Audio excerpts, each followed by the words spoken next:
gone all the time.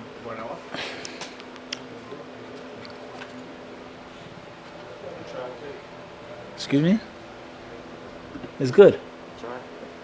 It's the same one, right? Yeah, I had it. It's different? One is Earl Grey and one is... They're both good. They're both good. Jazakumullah khair. Both good. Hafidakum Allah. You want some of this? I'll give you more. I mean.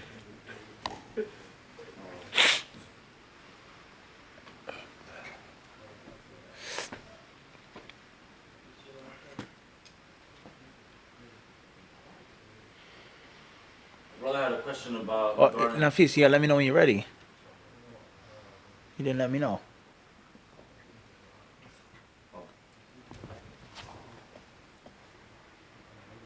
Brother had a question about traveling and praying. Last night's questions. The first, Bismillah ar-Rahman ar-Rahim, alhamdulillah, wa salatu wa salam ala rasulillah, amma ba'd. Question from last night was,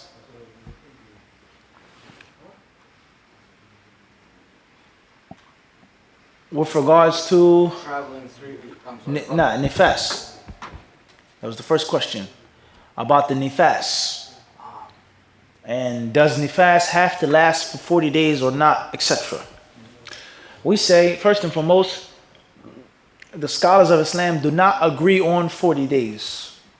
Some said 40, some said 70, some said 80, some said other than that, as a maximum, and not as a minimum.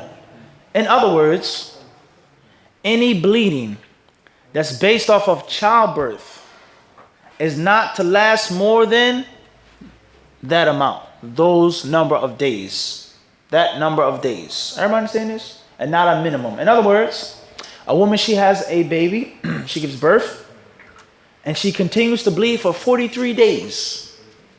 The first madhab, they would say, on the 41st day, she's no longer what?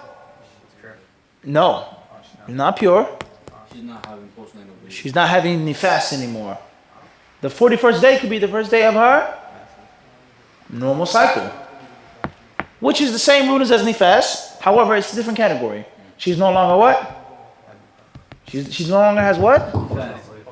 Aywa, nifas. The postnatal bleeding is called nifas. Everybody got this? She's no longer nufasa. So if the 41st day of bleeding comes, and she has what we explained last night, from one thing learn 10,000 things. You build what we explained last night. She has a normal menstrual cycle, a normal ada, ma'rufa, mutaqarrira. She has a normal cycle. And she knows that on this 41st day, it's in the middle of the month, for example, or the end of the month. And our cycle for all those years has come in you weren't here last night. It's in the beginning of the month. Or the blood is very thin, very light. We say what? That it's what? It's not necessarily, she is not to consider the 41st day of bleeding nifas nor menses. Rather, it's something else. And if it's something else, then there are rulings that pertain to it, such as getting married, getting divorced, entering the masjid, reading the Quran, and a list of ahkam of a pure woman versus a impure woman. Everybody understand this? So if a woman has a child, and 15 days later she stops bleeding, khalas, it's finished, her nifas is done. She does not have to wait for 40 days, as some people think. 40 days is not the minimum. That's the what? The maximum, according to that view. 40 days is the what? Is the maximum. Now, let's say within the 40-day span or time period, the menses the bleeding comes back, and it's irregular. It's not blood of menses. Then, as long as it's within the 40-day time period, she still consider herself a what? Postnatal. All the way up until the 41st day. All right, about clear on this? So 40 days, according to this view, is the what? Maximum and not the minimum. So once again, if she bleeds for 10 days and that's it, khalas. She doesn't have to wait for 40 days. But if she bleeds for 10 days, she's pure for a day, then the bleeding what? Comes back. Then it goes out to 40, nothing beyond 40. Everybody clear on this? Hopefully that's clear. And Allah subhanahu wa ta'ala surely knows best. That's the summary of the issue. Brother had a question about regarding traveler's prayer. You drive 60 miles to work,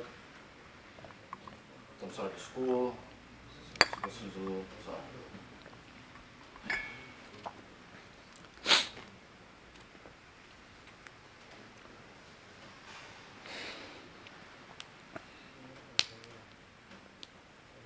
I travel 3 days a week, 60 miles by car to university, there from Vohor until Isha at most.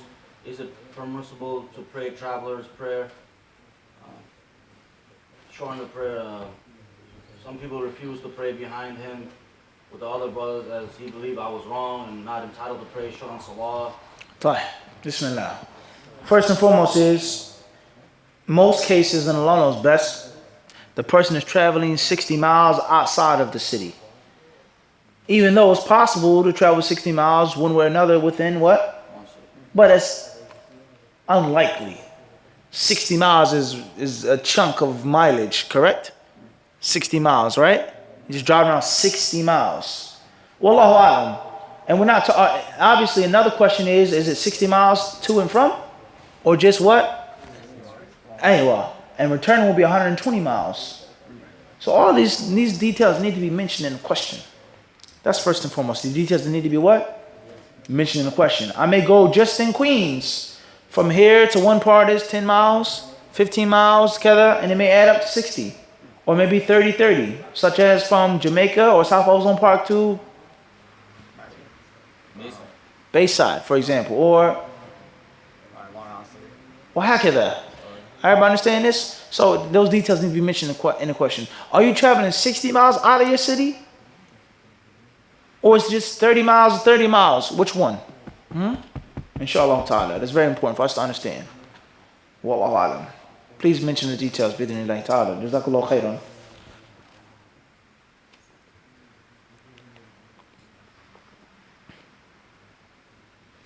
I think it's 60 miles to university. He has inside or outside of the city? Clear. Nah? Clear. 60 miles to the university. So it's one trip, right? Nafis? One trip. So I mean, if he returns, it's 120 miles. Is that inside one city or is he outside of his city? In most cases, it sounds like it's what? Outside of his city. Clearly. In Allahu alam. So we say, hypothetically, if you travel for 60 miles outside of your city, there's no doubt that you're a traveler. You're a traveler. Without any doubt. And if you're a traveler, it's permissible to do what a traveler is allowed to do. And it's also obligatory for you to do the things that a traveler must do. Such as the ulama who hold the view that shortening the prayer on a journey is mandatory and not recommended. And any other thing that's mandatory with regards to a traveler. Dislike, and the ahkam of a traveler pertain to you if you travel for 60 miles to one destination. Because 60 miles in most cases, a person is going to be outside of his city. And then those who say, well, you're not traveling, different state, it's different. The ulama, they say what? 70 to 80 kilos, which is approximately 50 miles. Roughly, give and take. So according to both madhabs, the person is going to be what? Traveling. If he's outside of, moving outside of his city. Wallahu alam.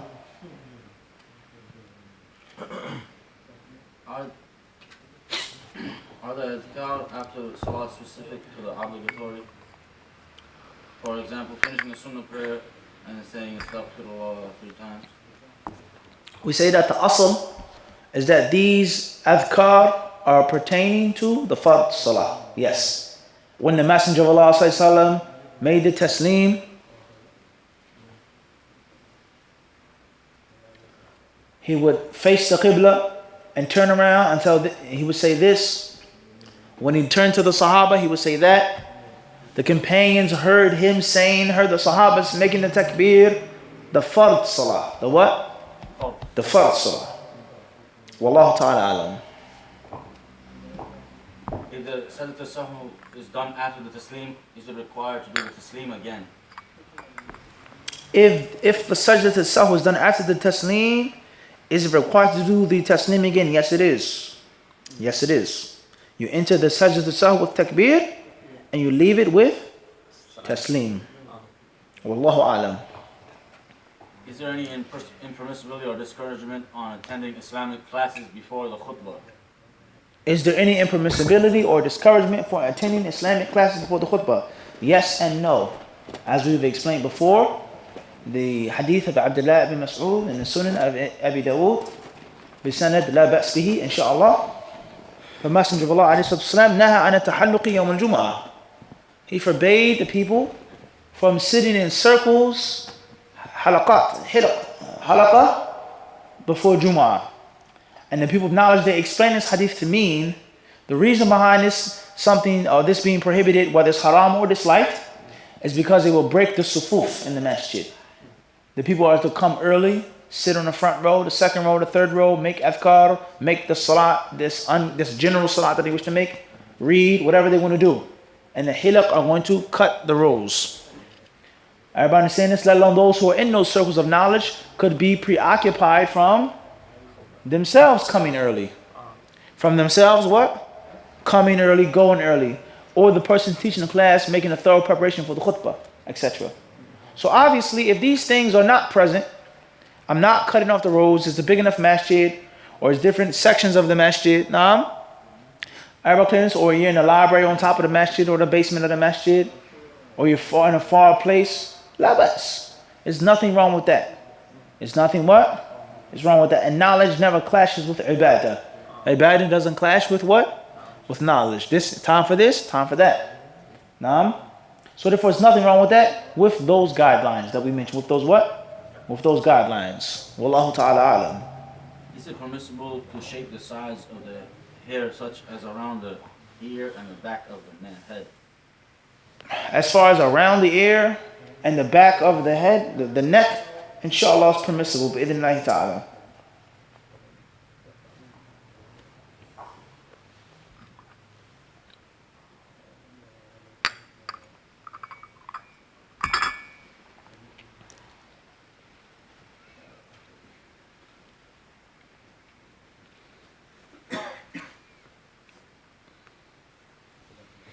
Inshallah, this will be the last question that we'll take for tonight.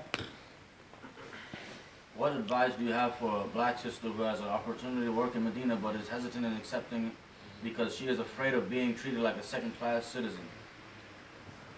Question says, what is your advice for a black sister who has an opportunity of working in Medina in Saudi Arabia, but she doesn't want to go, or she's hesitant because she may be treated like a second-class citizen? I would say it depends on how much you want to go to Medina, how bad you want to go to Medina. Is it something that you've been to Medina before, you've never been before, you really want to go, live in the Prophet's city, pray in his masjid, learn Islam from the ulama and the students of knowledge there, be among the righteous Muslims there, etc. Benefit from many of the social benefits that you can get in Medina. If it's something that you really want bad, and it's something that you really desire and covet, then you should do it. No matter what color your skin is, and no matter what you may think or feel someone is going to treat you. That's first and foremost.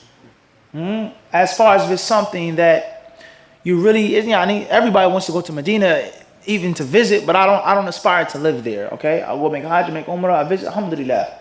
But it's not like a big thing. I want to stay in America. I want to stay in the UK. I want to stay in Australia, okay? And at the same time, you don't have the sabr. Or you may say, I don't need to have the sabr to leave my homeland and go somewhere else and be treated as a second-class citizen because the people are racist or prejudiced, or there's colorism. Okay, they look at me funny because I'm black. You're not really from America. You're from Nigeria. You're lying. Shut up. There's things that have happened before. We can give you stories. You may go somewhere. You may be lost on Hajj. One time, me and a brother, I won't mention his name, we were on a Hajj. We got lost. And we were like really lost. You know, sometimes you go on a Hajj, you lost a bit. You lost here. And then this time we were what? We were lost. Okay? We were making dua at this point. The brother in the camp, in the section, we called, he wouldn't pick up his phone, called him 1,000 times, started making dua against him. This is a true story. We start praying against his soul. Everybody understand this? So it's like super late at night, the thick of the crowd, we're tired, we're exhausted. We were still, strong soldiers walking, but it was reality. So we had walked into a tent, like a post, a center, in which there was like a Hajj master type of person, and he had like the young guys with him, like, you know, Boy Scouts or whatever, Saudi Hajj Boy Scouts. So it says, you know, where is the American section, please? The Western section, kada wa kada. We're students in the university. We have to meet them. We have to go make Hajj. They're going to leave tomorrow. We're going to get left, kada wa kada. He said, Tayyib. He says, where are you from? I told him, I said, I'm from America. He said, okay, khair inshallah. So he called out to some of the young scouts. Maybe he didn't think, you know, we understood Arabic that well. He was saying, you know, take these guys where they got to go. And he wrote on the piece of paper, I swear, I saw him, he didn't see, he wrote, these lost pilgrims are from Nigeria.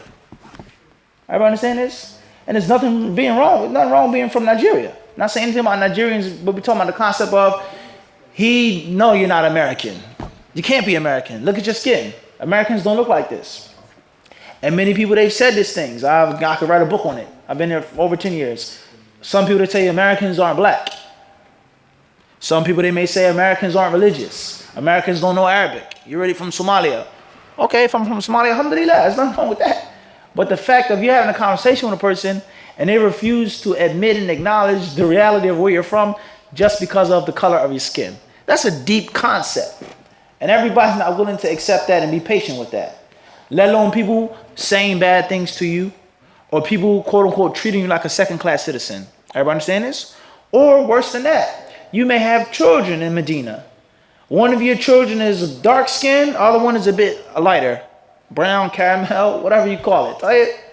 They treat your dark skinned daughter like trash. And they treat the one that's lighter like royalty. Everybody can't accept that.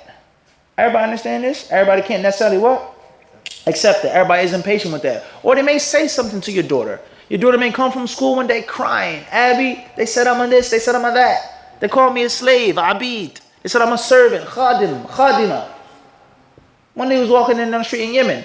A young Yemeni kid, he called out to us, he said, yeah, Somali, yeah, khadim. He said, oh servant, oh Somali. Just like this. And there are all types of stories that I can give you in the Islamic University of Medina. Professors, teachers, mashayikh, things that you would not believe. And it's not just black people, whatever that's supposed to mean, because black is a color, not necessarily a race. But it happens with brothers from Guyana, brothers from Pakistan, any other place in which there are different shades and colors of the people. He's accepted, we'll take him, you're too dark. No. Or as one supposed scholar said, when President Obama was in office, he says, if my president was black, I would move to a different country. So if I had a black president, I could never live in that country. That's what he said. And the list goes on of statements. Okay? You say, no, I'm from America. No, you're not. You're Bengali. Well, I'm from America. No, you're Bengali.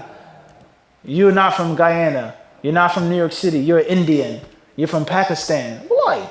All types of stuff. Another story, there was a brother, he was a Caucasian American, and he married a black sister, a black American. He wanted, mashallah, you know, alhamdulillah. So they both taught English. And one day, one of his students said to him in English, yeah, Ustad, teacher, he said, why on earth would you marry a black woman? What made you marry a black woman? In other words, we Arabs, not all, I'm not stereotyping nobody, as if he's saying, we rush, we'll die to marry a white American woman. You're a white American from America, and you marry a black woman? Everybody understand this? Or the concept of, it was one sister, she was black American, her husband was white from a different country. And she had a daughter that took the complexion of her father. So in the morning time, she would go outside and walk with her daughter. She said people would watch her and follow her. And one day they asked her, where are you taking this child? What are you doing with this child? Whose child have you snatched? Whose child are you watching? Where are your papers? And the list goes on of horror stories. So everybody is not made for that. Everybody's not built for that. Some people say, I'm not going to no place where people want to talk to me and treat me like this. And this does not mean that happens all the time, every day. It doesn't mean that. The horror stories are not everything. Everybody understand this? But they are there. Everybody doing this? So no one say that we're painting a bad picture of Saudi Arabia or Medina. We lived there for many years, and there are many types of stories when people treat you like a king just because you're a Muslim, let alone a student of knowledge, let alone they like your personality and who you are. Everybody understand this? So there's good and there's bad. So my advice is, if you don't have the sabr for this, or if you can't tolerate some things that may come your way from time to time, then don't go. Because it may hurt your iman, it may harm your iman. As somebody once said, he says, if someone accepted Islam, they were new Muslim, I would never send them to Saudi Arabia. That's what he said. I didn't say this. No one quote me on this. He says, I would never send them to the Middle East. They may apostate and leave Islam if they saw how the Muslims are. And another argument is the exact opposite. Somebody may accept Islam, he may go somewhere, his skin could be as dark as coal, and he could love Medina, and love the people, and love how they treat him. So it all depends on how you look at life. The hourglass is half full or half empty. Two prisoners inside of a cell. They look outside, they're painting and painting.